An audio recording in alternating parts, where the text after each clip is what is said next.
Hello students, मैं हूं श्वेता। स्वागत है आप सभी का मेरे इस यूट्यूब चैनल लखनऊ लर्निंग में। लिसनर्स, आज के इस वीडियो में हम इफेक्टिव लिसनिंग के बारे में जानेंगे, यानी कि हमारी जो लिसनिंग होती है उसको हम इफेक्टिव कैसे कर सकते हैं। सो उस चीज के बारे में आज हम डिस्कशन करने जा रहे हैं। सो आइए स्टार्ट करते हैं। तो लिसनर्स, इसमें आप देख सकते हैं इफेक्टिव लिसनिंग यानी कि प्रभावी श्रवण यानी प्रभावी सुनना। तो ये क्या है, इसमें इसकी मीनिंग क्या होती है, कुछ इसके कुछ एस्पेक्ट्स हैं, तो इसके बारे में हम डिस्कशन करेंगे। तो लिसनर्स, इफेक्टिव लिसनिंग का मतलब होता है कि बेसिकली एक क्रूशियल स्किल है जो हमारे कम्युनिकेशन को इनहेंस करता है और बेटर अंडरस्टैंडिंग डेवलप करता है। ठीक है, जब भी हम कन्वर्जेशंस करते हैं तो कुछ की एस्पेक्ट्स दे रखे हैं इसमें। टेक्निक्स मैंने डिस्कशन नहीं किया है, सिर्फ की एस्पेक्ट्स डिस्कशन करूंगी इसमें। तो देखते हैं कि क्या की एस्पेक्ट्स हैं इसके इफेक्टिव लिसनिंग के। तो पहला आता है लिसनर्स, एक्टिव इंगेजमेंट। यानी कि एक्टिव इंगेजमेंट का क्या मतलब है?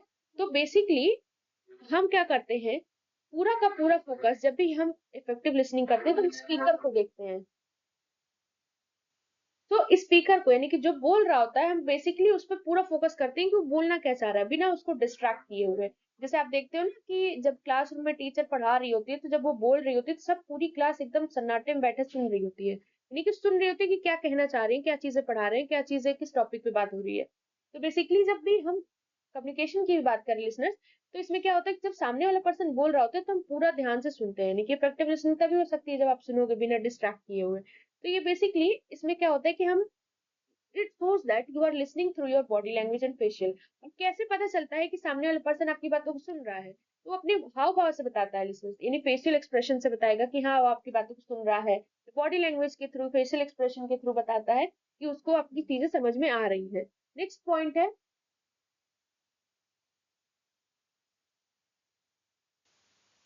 दूसरा पॉइंट है नॉन वर्बल क्यूज।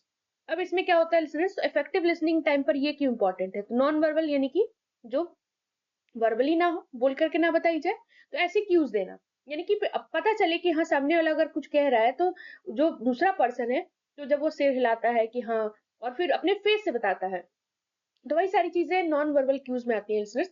तो बेसिकली हम इसमें आई कांटेक्ट का यूज करते हैं, नॉडिंग का यूज करते हैं। तो नॉडिंग क्या होता है? तो नॉडिंग जब भी हम लिसनिंग के टाइम पे करते हैं तो लिसनर्स इसका मतलब होता है कि जब भी हम सुनते, जब सिर हिलाते हैं अपना, तो उसी को हम नॉडिंग कहते हैं। और जब भी हम फेशियल एक्सप्रेशन का यूज करें तो अटेंटिवनेस आती है और इंटरेस्ट भी आता है। तीसरा पॉइंट है लिसनर्स, अवॉइड इंटरप्शंस। इसमें क्या है कि हम इसमें स्पीकर को अलाउ करते हैं कि वो अपने जो भी बातें हैं, थॉट्स हैं, वो उसको फिनिश करें रिस्पॉन्ड करने से पहले। यानी कि अगर आप उसमें इंटरप्ट करते हो, उसमें बीच में जैसे जिसको बोलते हैं टपक जाना, यानी बीच में कुछ बोल देना, यानी कि बीच में अगर आप कुछ ऐसा इंटरप्ट करते हो तो इससे क्या होता है कि जो भी उसके थॉट्स होते हैं उसमें डिस्ट्रक्शन आ सकती है, उसमें उसको प्रॉब्लम आ सकती है, या फिर डिसइंटरेस्ट आ सकता है। तो ये बेसिकली इसका ये है कि सामने वाले को पता चलेगा कि आप उसको सुनना नहीं चाहते, चाहे बहुत सारी चीजें तो हमें पता चल जाती हैं। फोर्थ पॉइंट आता है लिसनर्स हमारा, प्रोवाइड फीडबैक, यानी कि फीडबैक प्रोवाइड करना। तो जब भी हम, मान लीजिए कि फीडबैक कैसे प्रोवाइड करेंगे, तो जब भी स्पीकर कुछ बोल रहा होता है, जो भी चीजें बता रहा होता है, तो उसको समझना क्लियरली कि क्या बोल रहा है। ठीक है, तो इसमें बेसिकली होता क्या है लिसनर्स, तो इसमें लिसनर्स बेसिकली ये होता है कि जब भी कुछ भी स्पीकर कुछ कह रहा है तो हम उसको क्या कर लेते हैं, समराइज कर लेते हैं, पैराफ्रेज कर लेते हैं, ताकि हम समझ सके उसके किसी भी पॉइंट को। तो इससे बेसिकली हम क्या कर पाते हैं, क्वेश्चंस पूछ पाते हैं। नेक्स्ट आता है फिफ्थ पॉइंट, ओपन माइंडनेस। अब ओपन माइंडनेस का क्या मतलब है? तो इसमें बेसिकली बताया गया, सो लिसनर्स, ओपन माइंडनेस का मतलब है कि जो भी पर्सन बोल रहा है कुछ भी, तो ओपन माइंडेड होना चाहिए। मतलब क्या है कि कोई भी कन्वर्जेशन जब आप कर रहे हो, कोई भी चीजें बातचीत कर रहे हो, तो प्री कंसीव नोशंस और उसमें बायसनेस नहीं होना चाहिए। अब ये क्या होता है, तो जब भी हम बातचीत करें तो बिना किसी पूर्वाग्रह के करें, बिना किसी भेदभाव के करें। तो मतलब तभी हम विलिंग भी होते हैं सुनने के लिए भी, और डिफरेंट डिफरेंट पर्सपेक्टिव भी कंसीडर कर पाते हैं। सिक्स पॉइंट आता है लिसनर्स हमारा, एम्पैथी। अब देखिए दो वर्ड होता है, एक सिंपैथी और एक एम्पैथी। तो एम्पैथी का क्या मतलब होता है, इसके बारे में बात।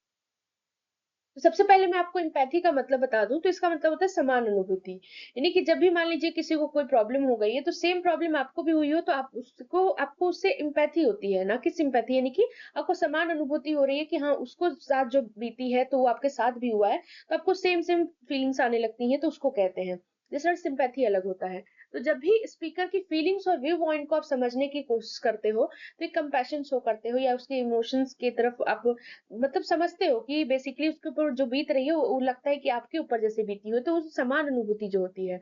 तो बेसिकली इसमें ये चीजें होती है, तभी हम इफेक्टिव लिसनिंग कर पाते हैं लिसनर्स। तो आई होप आपको सारी पॉइंट्स क्लियर हो गए होंगे लिसनर्स। आज के लिए बस इतना ही। Thank you so much.